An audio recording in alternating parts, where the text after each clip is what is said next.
Hi mga sis, samahan niyo ako as I prepare myself. Ayan na naman. Mag-aayos tayo today dahil may i-film ako ng video sa aking YouTube channel.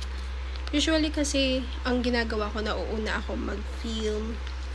Nag-film ako habang nag-get ready with me sa YouTube. Pero today, naisipan ko mag-ayos na muna bago mag-film ng video. So, mag-moisturizer muna ako mga sis kasi ang balak kong gamitin ngayon is foundation. So, for my moisturizer, ito ang ginagamit ko, yung Lux Organics, paubos na actually. Lux Organics na soothing gel.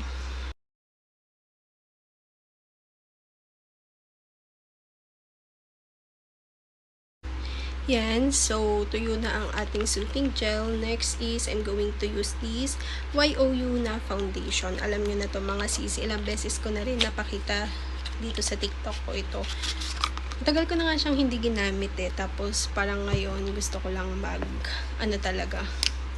mag-mock up. So, ito ang aking choice of foundation today. So, ganyan lang kakonti mga sis. Pwede na to kasi sobrang thick ng foundation.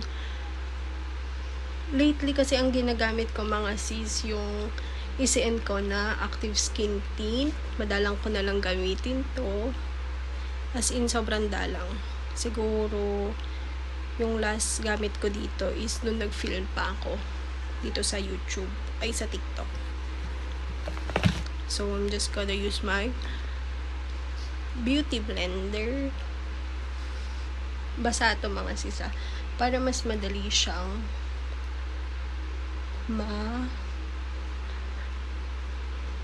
kalat.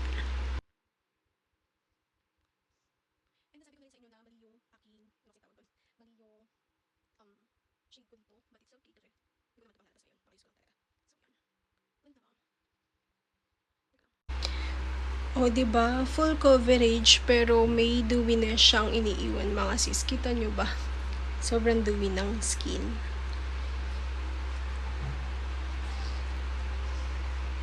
Yan. Then, for my blush, I am using the BLK Cosmetics kasi ang alam ko last time, ang napakita kong ginamit ko sa inyo was yung ECN ko. Pero now, ang gagamitin natin muna is itong BLK Cosmetics. So, one dot goes a long way mga sis. Kaya, medyo kontian lang natin. Mahirap na. Diba? Sabi ko sa inyo Kaya favorite ko tong BLK. Pangalawang bili ko na ng blush sa kanila. Cheek and lip tint. Kasi sobrang pigmented niya. And sobrang sulit. Kasi tumatagal talaga siya mga sis.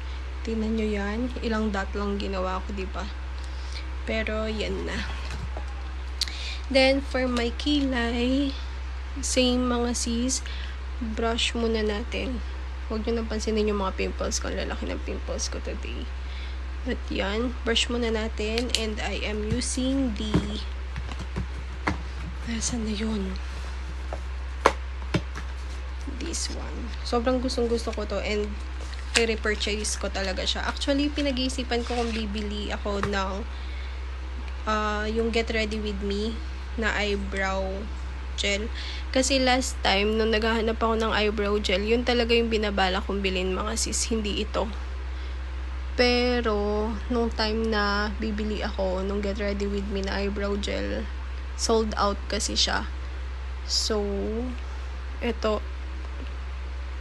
ang nabili ko. Which is, sobrang goodbye naman to. Sobrang happy purchase ko to.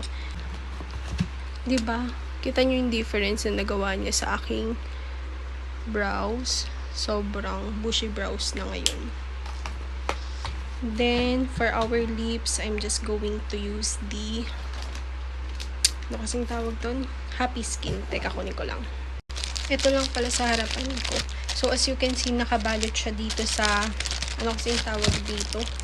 Sa ziplock mga sis. Kasi, Gustong-gusto ko naman to kasi lip therapy oil siya. But unfortunately, hindi ko alam talaga kung bakit ang kalat niya. I mean, hindi ko siya pwedeng i-ganyan.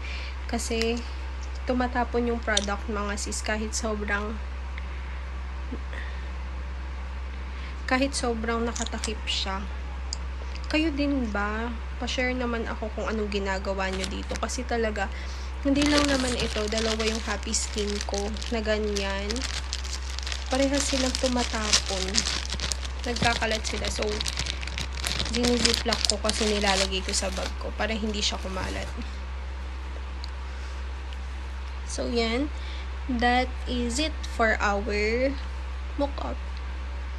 Very fresh-freshan lang tayo ang aking atake for today. So, I'll just gonna link all the items na ginamit ko sa description or sa description box sa yellow basket if you want to try it para lahat tayo happy. Charing. Tapos i-share ko na din sa inyo itong bag na gamit ko for my makeup. So, ito yung travel kit essential ko. Teka nga.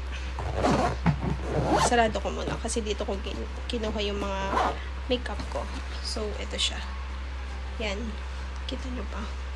Ayan mga sis. Waterproof na din to. I'll try to link also yung ganito dyan sa ating description box. So, check it out. That's it for today and I'll see you on my next TikTok video. Bye guys!